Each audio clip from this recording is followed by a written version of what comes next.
typical logical flaws. What happened if you are tired as a developer, that you are mixing up the compare statements, the two equal signs, with just one equal sign, which reassigns the value, right?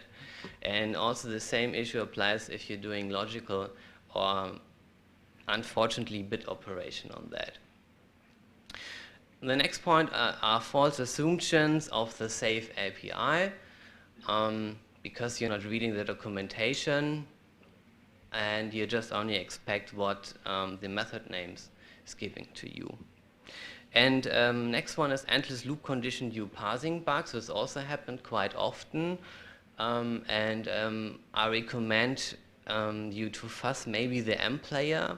Then you always get very cool call stack overflows on this neat application, because there's some really nice parsing bugs into this great media player. Third-party issues. This is very, very interesting. This is kind of a second-order bypasses, because you usually can't do anything.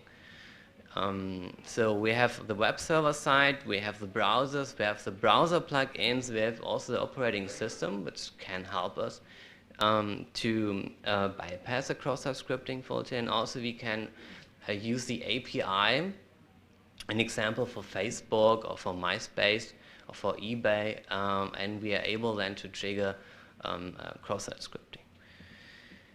So from the technical side, third-party issues are very interesting. And in general, if you're seeking for web servers, you should also look for error pages. Why you should look like that? Because usually you forget about the infrastructure if you think about the application. So you forget about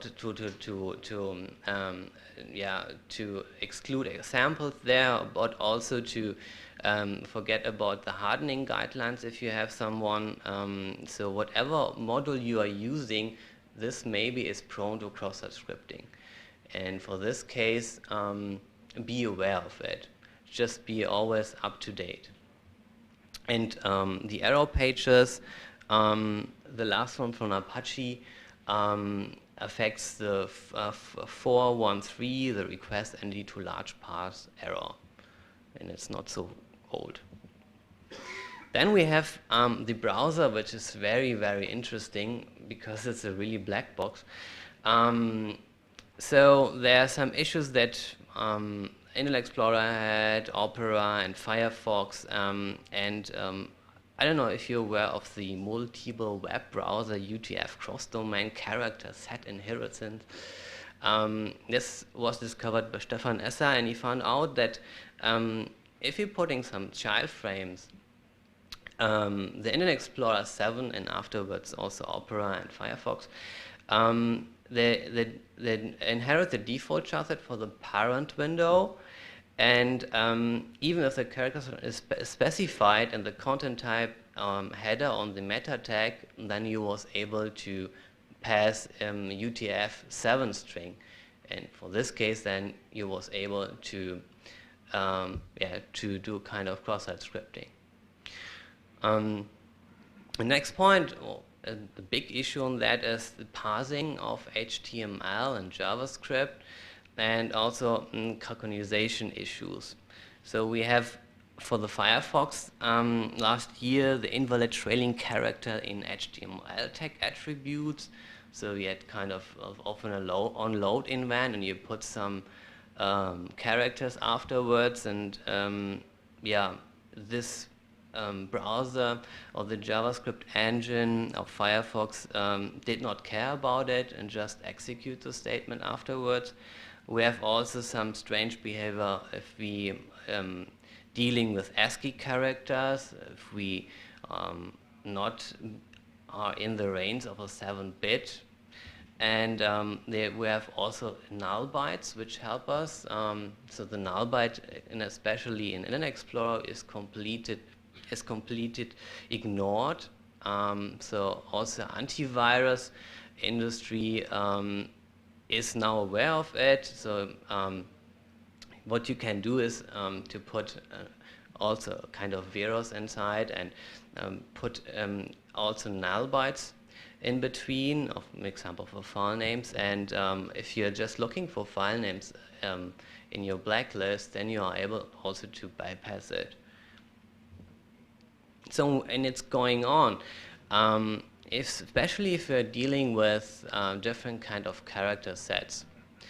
We have kind of variable with encoding, white spaces, and line feed characters that are also interesting, which somebody using Firefox here. Maybe if you're, maybe you see or you saw that Firefox released today a new version, and why they released is two issues on that, because their handling of white space characters, if we are dealing with Unicode. I will show you later on. And then we have also the best fit mapping mechanism inside from Unicode. I will show you also an example, and swallowing as well. So an unusual JavaScript, invalid HTML, and fragmentations, also MIME type handling is also an issue on that, and also other input which comes in, like RSS feeds, but also new HTML extensions. Just think about Firefox, but also think about the E4X extension, which is quite new, or with HTML5 canvas, so you are able to render images and so on. Just keep this on track. So browser plugins, we have Flash and also Silverlight, and as mentioned before on the track, it's quite easy if you found a vulnerable Flash file to bypass the cross-site scripting. And it was, I think, 2 months ago, also on full disclosure, an advisory from Pinonen that also shows how to do that with Facebook, and also with Facebook API. Then we had some in the past also the Adobe Univol cross-site scripting vulnerability from Stefano Di Paola, and also other browser plugins like Firebug or Sarge RSS Reader. And we should also keep in mind that we are able also to backdoor media files from movie to MP3, and I think today on the blog of, I guess it was Watchfire or now IBM Rational, the guys that were prior to this talk, they also find out that Winamp, for example, if you're putting ID3 tags into it and you put just JavaScript code into it, it will be rendered and will be executed. Also PDF.